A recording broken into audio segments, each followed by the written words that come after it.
Dito sa Dosen ng Sapatos, mas binibigyan namin ng ini-empower namin yung mga may sakit. Kasi hindi naman nagtatapos ang buhay sa kakulangan ng pagkakaroon ng kulang sa bahagi ng iyong katawan.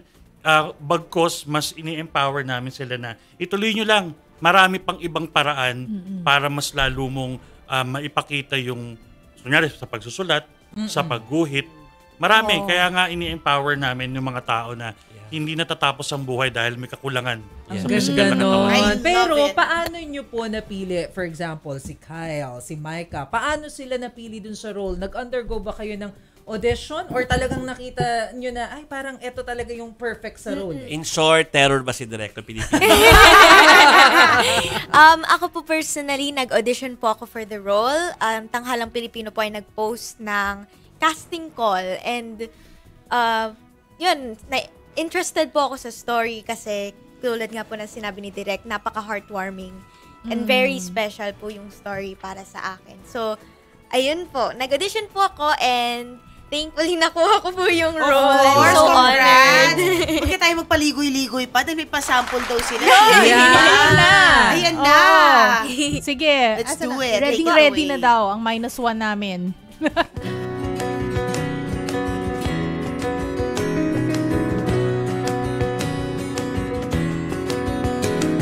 Saan ko siya mahahanap? Tanging makakatulong sa akin. Pupuntahan ko kahit mahirap, pakiusap ko lamang ay dinggin. Nasaan ang diwata ng sapatos?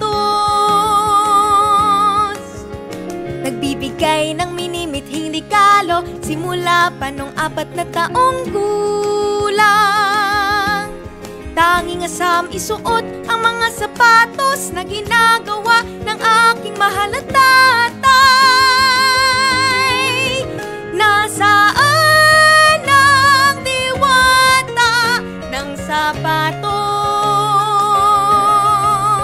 Nasaan ang diwata ng sapatos?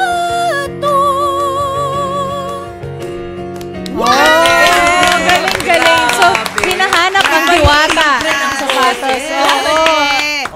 Buong ang boses. Galing. Feeling ko nasa, parang judge ako ngayon. Gusto ko italikod yung chair ko. Feeling ko nasa Broadway ako.